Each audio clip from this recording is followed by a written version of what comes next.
Dari rekaman video warga, terlihat mobil yang berada di depan SPBU di Kecamatan Poasia, Kota Kendari tiba-tiba terbakar.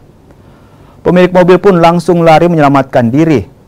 Petugas pemadam kebakaran dibantu petugas kepolisian dari Polsek Poasia langsung melakukan pemadaman. Polisi yang melakukan olah TKP menemukan mobil tersebut memiliki tangki BBM rakitan yang diduga menjadi penyebab kebakaran usai mengisi BBM.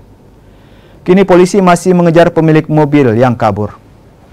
Telepon kami mendatangi TKP dan mobilnya memang sudah terbakar di dekat jembatan antara perbatasan Poasia Abeli.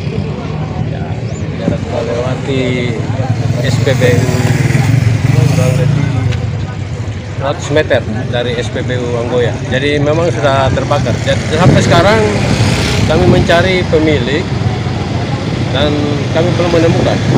Nah, untuk koordinasi dengan pemadam kebakaran tadi, cepat pemadam kebakaran ke TKP dan memadamkan api dan arus lalin kendaraan lancar.